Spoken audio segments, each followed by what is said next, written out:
What is good, guys? Welcome to episode 1 of Dueling Discussion. My name is Kane. I'm the host of Dueling Discussion. I'm here with my co hosts, Optimus and Hello. Jay Bluna. And we are Uh, going to be discussing today some current situations involving Yu Gi Oh! So, first thing we're going to be going over is the current meta. So, correct me if I'm wrong, we had a YCS recently. Charlotte, was it? I think so. Okay, and let's see. So, from what I'm we know, pretty though, sure. the deck called the base deck came out, right? The one that was like 60 card multi archetype deck. Was that it? Yeah, I think so. Okay, so I think one thing we've said that we've all talked about from it is the fact that it's kind of funny that 6 months ago you wanted a deck as small as possible. Now nobody cares. That's true. mm-hmm.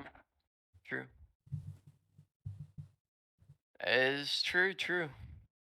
Now, now let's see. The other thing I wanted to discuss. Now, what do you think that's going to say though for the coming meta? Do you think we're going to be moving towards kind of classic Yu-Gi-Oh where it was like 50 card decks? Probably. What is your opinion on this, Rob? Like, I honestly don't know what to say about this because I mean, that's fine. honestly, some people will do like 55, 40, above 60. I don't know what they do. They just do what they do. Yeah. And I mean, that is kind of fair, doing what you want and how much you want, but, there's a point where it's consistency versus kind of overdoing it. Yeah. And I think the next thing I want to discuss involving meta is let's go with Jabluna first. What is your take on splashable engines? So for example, the current ones being the Adventurer engine, the DPE, Dragoon based all the Verte based engines, and the mini archetype engines. I think that they're interesting. However, they could be played probably in a smaller amount. So Example, like yeah, no, go into a the little more adventure. detail if you don't mind. Example, like let's say, you know how Dragoon was like the you send out Verte, you activate Verte, you send it, kind of just like an 4-piece kind of like splash. While to the venture token, it has more than like probably 20 or 10 Yeah. something in the deck you play. I feel like it could be a little bit smaller so you can fit the main deck in there. So you think that engines need to be smaller if used at all? Not at all. I'm just saying that most could be smaller. Would you say that's good or bad? I would say that both. It could be good, it could be bad, um, depending on how you use it.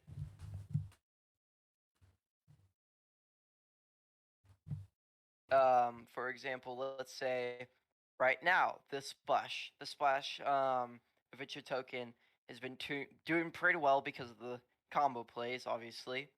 But the bad parts of it is that if it gets negated at all or something like that, it could be that. So if we're minimizing that, the more chances of getting negated, you can't do anything. Versus the variety, it could be worse than it because you can't go your combo plays. However, if you small it, you can get to your main deck plays faster if you can play through everything. Summoning the main target of your goal of your deck, if that makes any sense. It does. It does. Thank you. So, I guess my take on it would be is I'm an archetype purist, so my judgment is biased. I think that's pretty clear at this point. But Mhm. what I want to say for certain is I think one thing that's interesting about this idea of like engines. I mean, it's a great concept. The ability to combine archetypes that work very fluidly. Like for example, one that I've played personally, Light Great, which is Lightsworn Salamangreat. Like you can splash archetypes, but I think firstly, it's kind of a personal thing as well. I never understood why they call them engines rather than just kind of like like almost like It's more like an accessory or an add-on. It's Yeah. because an engine makes it sound like it's the core of the deck. Like for an example, let's say I'm playing Dogmatica. adding branded to it would be the branded. I would just call it a branded support, not a. I would say I have a Dogmatica engine with branded support, not a branded engine with Dogmatica. Yeah. And I do think, I mean, that's now granted that is kind of just a personal whiff at the concept, but I think engines are interesting. There are I think engines are a very it's kind of the same thing as saying like chocolate vanilla. You're never really going to get a good answer, or it's not a very fair answer. But I think engines, there needs to be some understanding of when an engine is too powerful. I think, for example, a engine that can splash into any playstyle is extremely dangerous because then Yeah. opens up for that basically opens up for almost anything. So, like, let's take for example Adventure Engine. The only thing that that engine does not work with is any form of burn or is any form of like Mystic Mind control, which is kind of its own subtype of deck at this point. Yeah. Now, I will say I don't think that it's a bad thing that we have these engines. I mean, engines are great. Again, they're great. They can combine things. But I do think that Konami, if they're going to continue doing engines or making engines possible, they need to kind of look at the. I think it kind of also comes down to this general opinion that people have, where they need to look at their past cards they've made from Legend of Blue Eyes till now, and they need to look at what they've made and evaluate how each of them interact with the new cards they make from now on. Because who knows, they might end up making like we already know they're making more ritual stuff, like generic ritual cards. What if they end up making a new Drytron in the future that's like basically splashable with every like Necroz, and we could have another Necroz format again where everything's just tier 0 and everybody's playing some variant of Necroz or anti Necroz. Like, I think stuff like that is what they should be avoiding. Now, granted, I know that as somebody learning business in college right now, that also is kind of a deficit because if you ignore them, you're gonna make more money, but at the same time, it's this balancing act. I think one thing that seriously needs to be done is just general consensus of what will these decks do with the current meta and current rogue decks. Like, and when I say rogue, I mean like, the more common rogue decks. So, DDD, Pure Tenyi, stuff that has been around for a long enough time to can be considered rogue, but it's not something that only one or two people will play at a tournament.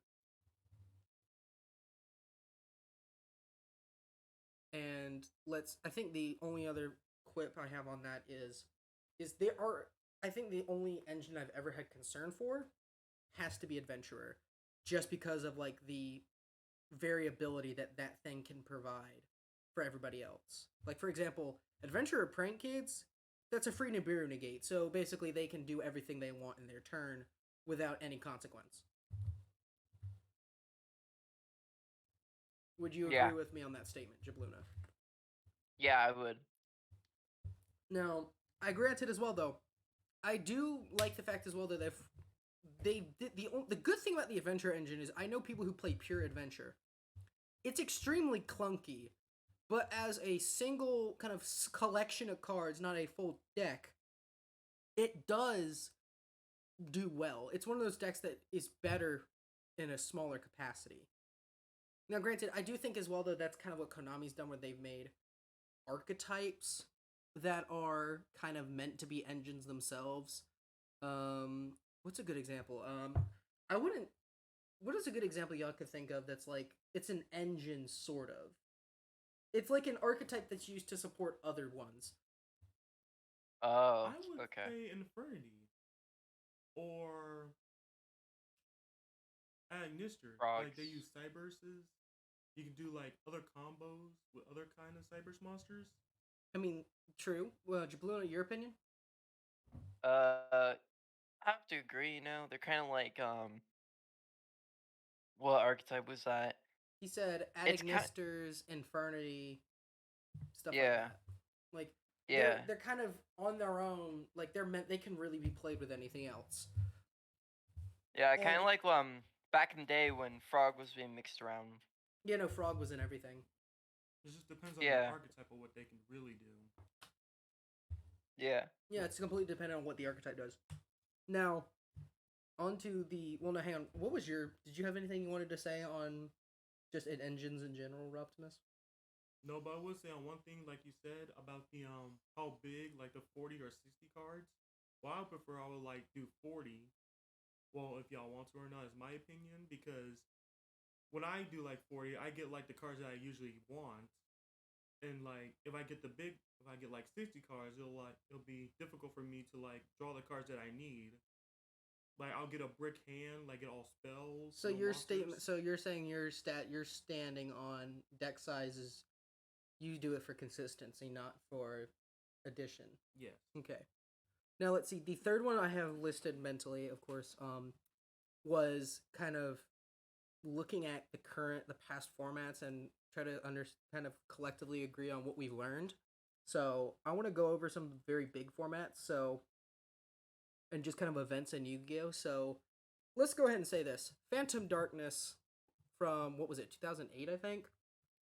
Probably the Yeah. first meta-defining set for an entire like generation of Yu-Gi-Oh. I think we can all agree on that. Like Phantom Darkness when it came out broke everything. It did.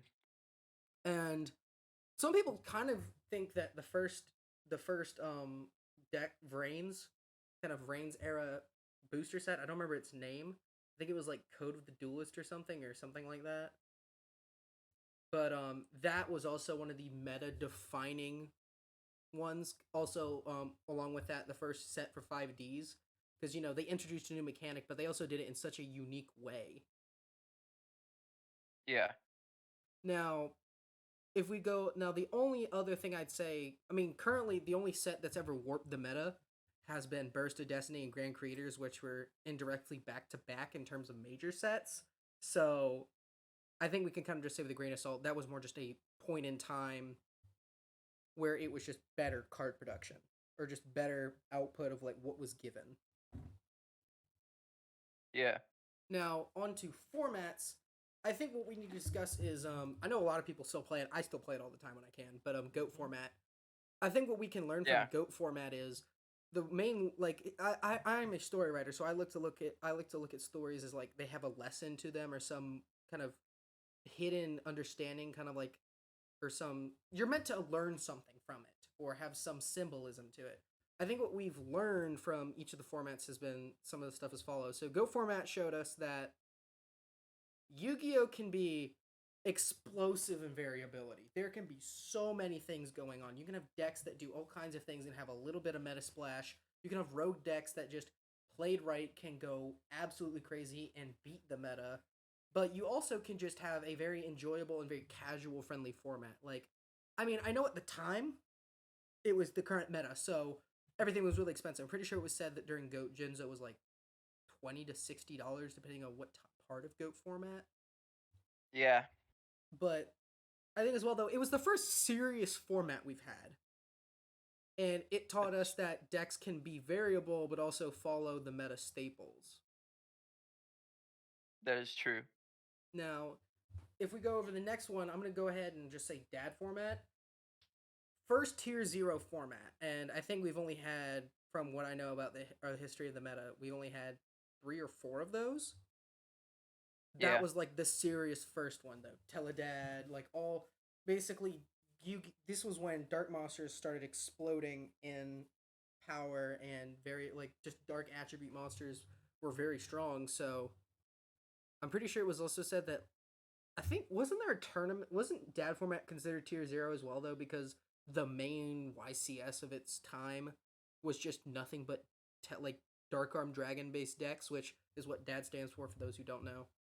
Pretty much. Now, I will say that it also taught us what Konami's capable of. They can make us really good formats that are very kind of casual friendly, very not casual friendly, kind of very open to very open to interpretation, very explosive in variability. But then we have tier 0 formats where it's just the meta is so warped around the power of one card they create on purpose or by accident at that power level, and it just completely kind of black holes the meta, and it all gets sucked into following this or kind of it kind of like tightens the noose on or constraints variability. Or do one turn kills as well. Yeah, one turn kills I think were right when Teledad came out, or at least they were stronger then. Mm-hmm. But I think now the next one I know of off the top of my head is Necros.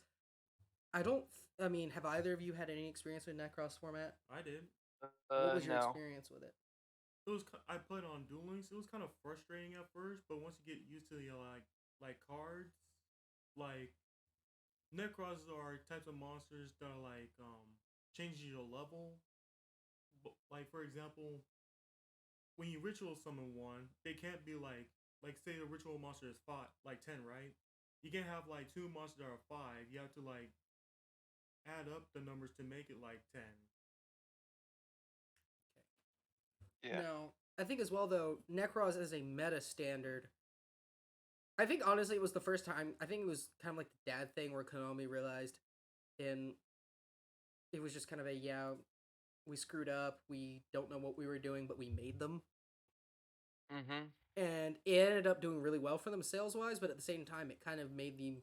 I'm pretty sure it's been stated that it was one of the more toxic formats for Tier Zero. Granted, that's from people I know personally that I can't confirm or the general consensus. But no, I think after that, there's not a lot of formats that came after that that were really Tier Zero. I know that there's a joke that Black Wings was Tier Zero, but that's kind of a joke in of itself, and Simo can probably verify that that's its own thing. But Jabluna, do you know of any other Tier Zero formats that we have not stated? No, not Okay. really.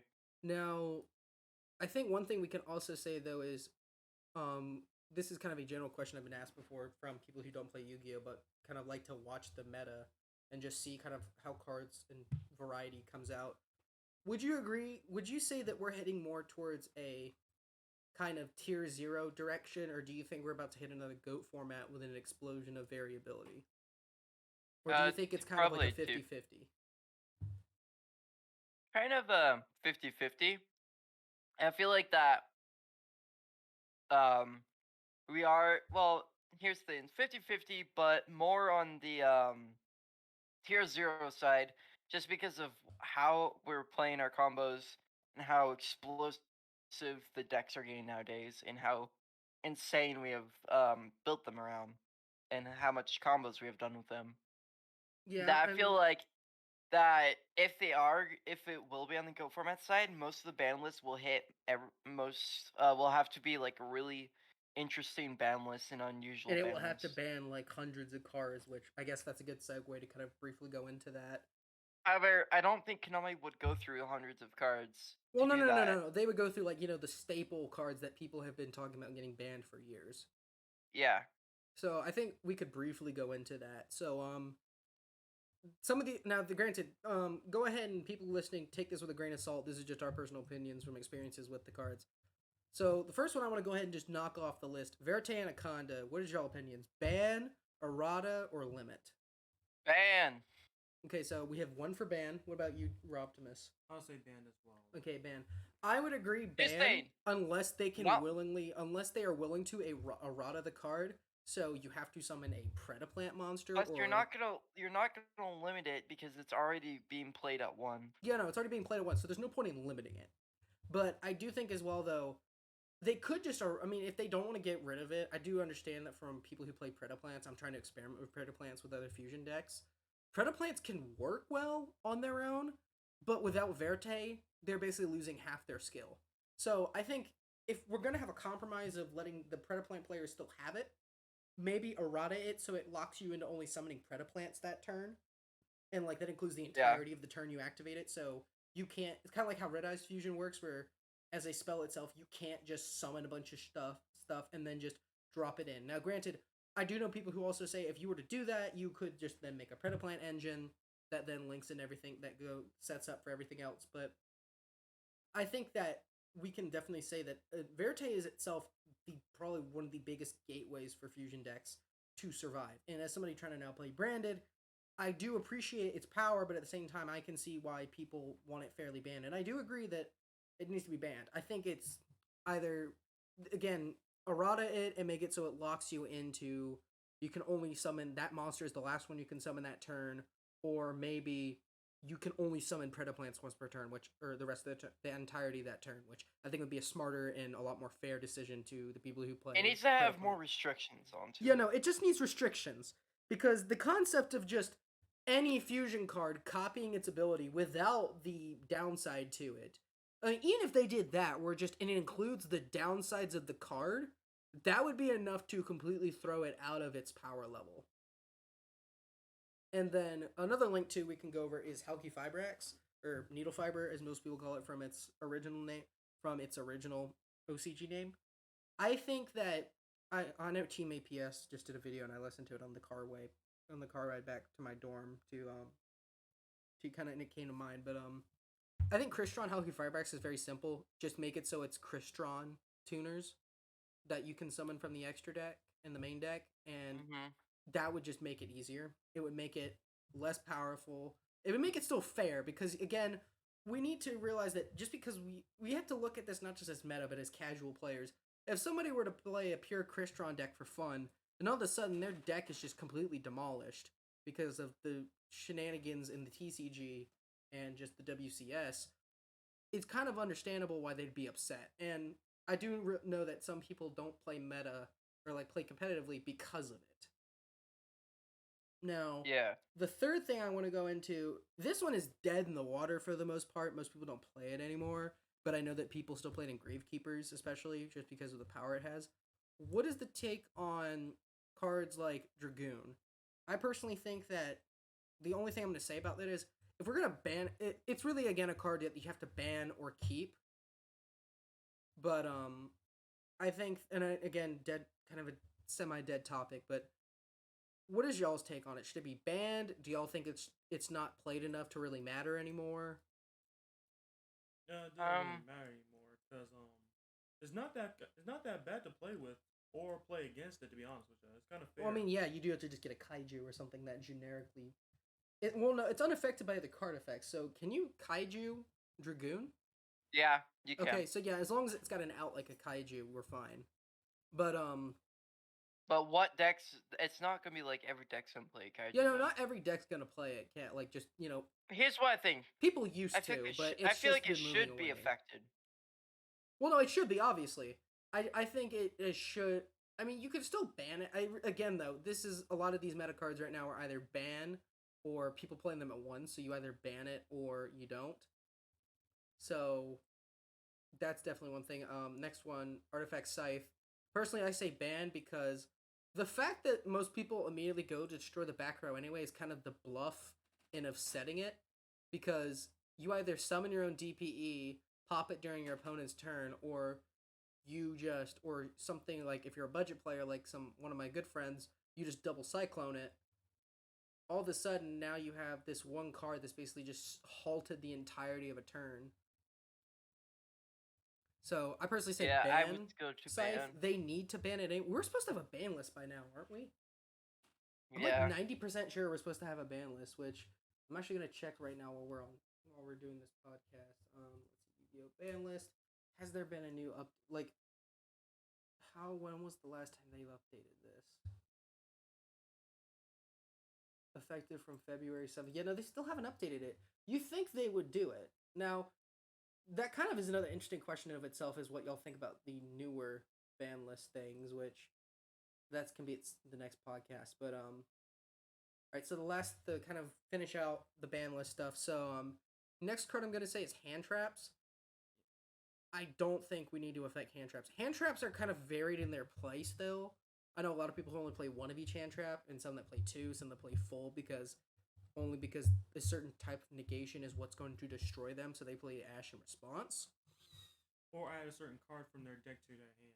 Yeah, no, like it's dependent. Like, I know a lot of people who say that we should just outright ban hand traps, but at the same time, that's kind of redundant, because what's the point in banning them if really interruption and just your responses are kind of healthier for Yu-Gi-Oh! If somebody has no hand traps and their opponent just goes full combo, they can just completely then shut them down the next turn. And it's this kind of, I was kind to you, you're an ass to me. Like, it's something like that. Now, the last thing I want to discuss ban list wise is, now this card is kind of in discussion, but kind of not. Ryza the Mega Monarch. What is y'all's take on it from seeing people play Fluanderies? Now, I know a lot of people say ban it. I don't say ban it. I say you need to limit. Like, I don't know a lot about Fluanderies. Change the text so it doesn't have so it can be resummoned over and over again. Yeah, no, like, just, yeah, no, again, though, But at the same time, that also means they have to reprint it, which is kind of indirectly going to give it more power. But yes, that would be fair. I think as well though, they need to just find some way to. I'm gonna be real with you. I think Fluandereeze is like the new Monarchs in most ways, just because it's normal summon based but it's gonna interact heavily throughout the turn. So I think they need to find a way to. What is the kind of core card of all of Fluandereeze? Is it the Field Spell, or is it one of the monsters? One of the monsters. Which one? I'm pretty sure it's either Robina or Eaglin, but I think as long as you limited those to one, there honestly wouldn't be a problem because people just keep summoning copies of it, and that's the whole issue. And I know a lot of people who just during my turn, like I try to play on Omega, and just I will be Ryza looped every time I set a couple cards up because they just bounce them back to my hand, and I'm just screwed out of doing anything. Now, the last thing to discuss while we're here is what do you think? I'm gonna assume no Konami person's gonna ever listen to this for the next 10 years, but I mean, for semantics' sake, or just for fun, what do y'all think Konami needs to learn from the current meta in terms of mistakes and good and like general and just overall events? Uh, Limitization What? and fair and like card fairness. So like kind of supervision of what's in the decks and like the material of the decks, how they work, Yeah, etc. you know how like in GOAT format, some of the stuff, a lot of the like the stuff for limited that had the interpreted effects, You know, interpreted. or like the old day effects. I feel like they need to go back to that because the ban list back then and until hit to like I think Pendulum era, it used to be really like balanced out. Now we're going to nowadays, and now it's just kind of off balance and kind of just back and forth. All right, I think yeah no. So was there anything else y'all wanted to discuss, or was there? I mean, anything at all? No, I don't. I don't think that was. I don't have any more. All right. Well, then, thank you both for your time. I hope everybody listening has had enjoyed the podcast. Make sure to let us know in the comments. And I'll of course be linking Jabluna in the description. And I hope everybody here has a great rest of their day. And thanks for listening.